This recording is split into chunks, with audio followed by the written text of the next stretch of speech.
See, I've done some more on the side here. I'm going to now do the rest of the side so that I can have some place to start.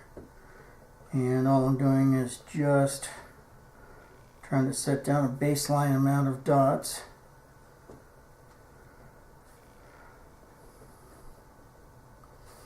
And what this is going to do is when I get done with the coloring in the whole side, then I'll be able to figure out what needs to be darker. But until I get this done and get rid of some of the white board in this case, then I won't have any way to tell where I should be.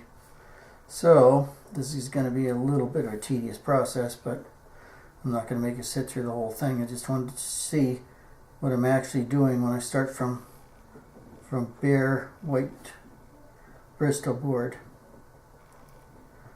You can see the stuff really very forgiving. It has a nice smooth surface on it, so it doesn't let the ink sit in and soak into it. It more or less sits on top, which makes it dry a little bit slower, but it actually gives a very nice finish to it. And if you're careful, you can get uniform dots out of it, and they're predictable and just very easy to work with. Plus the stuff just ridiculously inexpensive. If you wanted to figure out any way to draw that would be the least expensive, you'd be pretty hard pressed to do this unless you just use like a paper and pencil or something. And this is much more forgiving, and it's also in many cases much more long lasting. So a pencil drawing, no matter how old it is, you could still smudge it and ruin, hours and hours of work by having something smudge the drawing.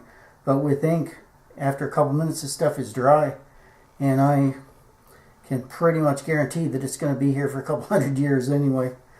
If people took a look at some of Leonardo da Vinci's drawings from hundreds of years ago, they still look gorgeous, and those were done with ink. So I don't feel too badly about my chances of this surviving for a long time if I was lucky enough to have that happen. But anyway, here you see what I'm doing. It's really simple. There's not a lot to it, and anybody who tries to tell you it's complicated is blowing smoke. And that's about it for today. I'll show you when I've completed more of this. Thanks.